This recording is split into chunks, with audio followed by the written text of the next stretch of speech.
Hello, you're listening to Count Richard von Coudenhove Kalergi. Today is Saturday, April the 27th, and here's a couple of comments since my last video. Belgium. A woman in the small village of Spy is causing controversy by hosting around 100 migrants in her garden while they are attempting to illegally reach the UK. The woman, named as Ameline, has hosted mostly Africans living in tents in her garden. Several neighbours have demanded that the police act and move the migrants from the village, with one saying that the camp smells terrible, especially during the summer. In Maximilian Park, in the centre of Brussels, hundreds of migrants are living in tents, and muggings have got so bad that the government has advised all employees to avoid walking through the park on their way to work and from work. Organised gangs have set up intimate spaces for migrants to have sex with local prostitutes, and you thought the lady next door living to you with cats was bad. Morocco. Police arrested a 23-year-old Moroccan last week who they claimed was plotting a terrorist attack in the Spanish city of Seville. He, along with the rest of his immediate family, had been living in the Spanish city for the last 14 years and had plotted to become a suicide bomber and planned to use homemade explosives. Moroccan police arrested him, believing that his trip to Morocco was a farewell to his family before he was due to carry out the attack during Holy Week. His father, who is an imam in Seville, said that he was only visiting his sick grandmother. Security precautions had been boosted ahead of Holy Week and will continue until after the Spanish national elections later on this month. Sweden. More from that canary in the coal mine.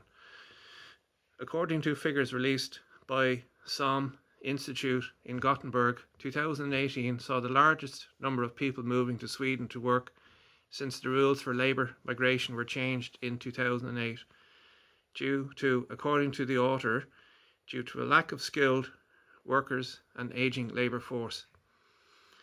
The IT sector gave out between 5,000 non-EU work visas, and only, get this, for nurses, and think of the HSE here, only 60 to non-EU work visas were granted to non-EU citizens. Roughly 20,000 migrant work visas were handed out, the majority being under 30. The Swedish Migration Board handed out 132,696 residency permits, which include 72 adoptions, 16,641 family reunifications for asylum seekers, and 18,792 family reunifications labelled as others, and 9,339 permits for children born to parents with citizenship outside the European Union. The rest went to asylum seekers, the majority of which came from Afghanistan, Syria and Eritrea. Despite the increase in migrant labour permits, unemployment rates for migrants is far higher, with rates more than the native Swedes at just 3.6%, while the rates for migrants is 19.9%. With the multicultural city of Malmo is said to have a staggering rate of 14%, with 45% of its residents coming from migrant backgrounds. Importing unemployment, what could possibly go wrong? Do you really think that the pension fund that you're paying into now is going to pay off if this situation continues? Also, more Swedish residents are leaving Sweden than any other time in the last 160 years. Between 1850 and 1930, roughly 50,000 people a year left. In 2015, 55,830 left. In 2016, 51,237 left. And in 2017, 45,878 left. Tell this to the people that don't believe that there appears to be an active policy in Western world of population replacement.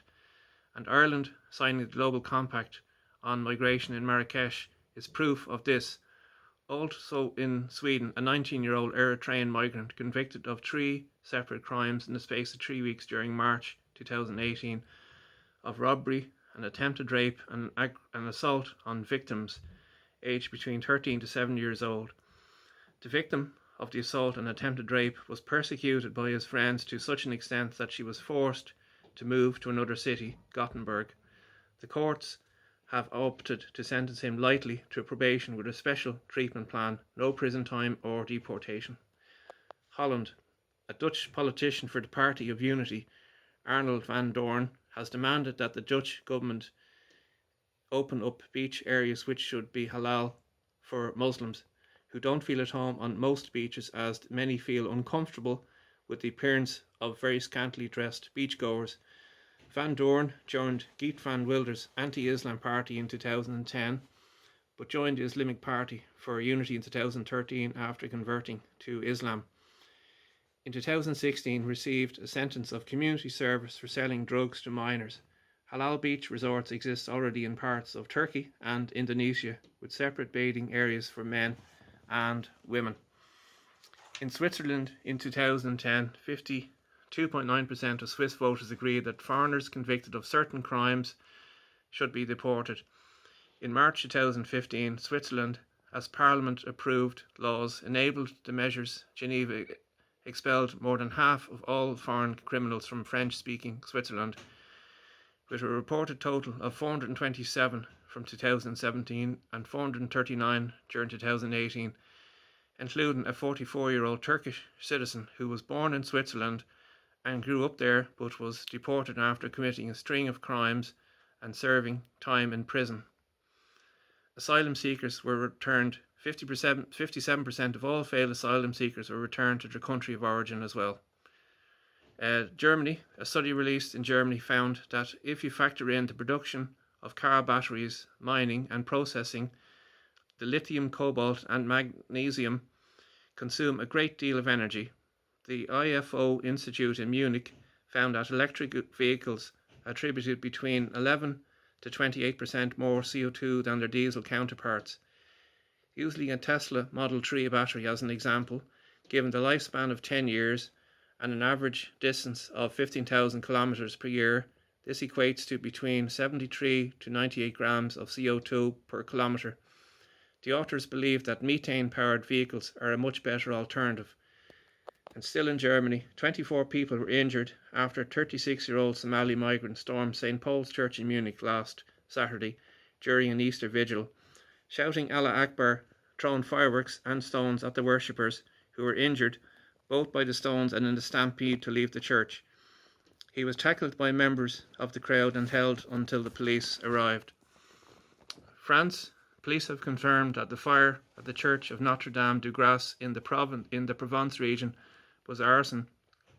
The fire started in a confession box and consumed part of the presbytery. Flames were several metres high before a team of 35 firefighters and 6 fire vehicles managed to contain the blaze.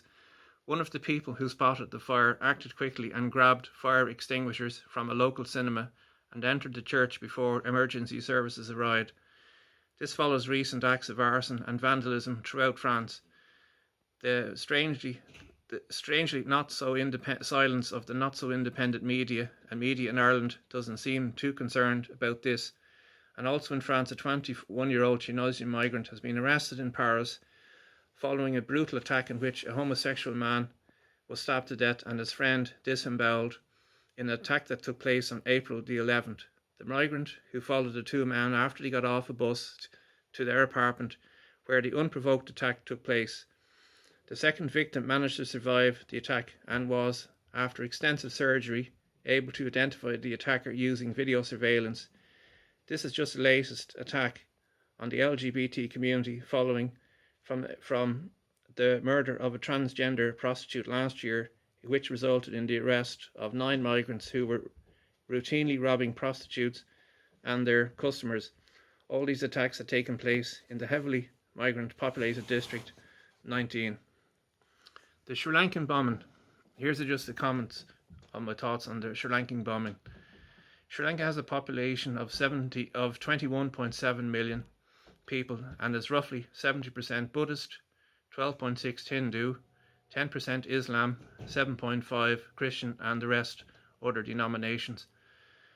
On Sunday the 27th of April, Easter Sunday, 3 Christian churches and 3 luxury hotels were targeted in a series of coordinated attacks using 9 suicide bombers, which resulted in a revised figure of 353 dead, down from the initial reporting of 360 and over 500 injured, with 6 people from the UK, including a brother and sister, and Denmark's richest person losing 3 of his 4 daughters. 207 were local Sri Lankans, and in a subsequent raid on Friday near the home of the ringleader who blew himself up in one of the hotels, 15 people, including 6 children, were killed when suspect Islamists blew themselves up. In another raid in the same part of the town, 156 of gelignite, ISIS flags and thousands of steel pellets and a camera drone were found. It is believed that up to 130 suspects were still at large. How can people believe that their God wants them to murder all those that believe differently? This was not the first attack on Easter Sunday.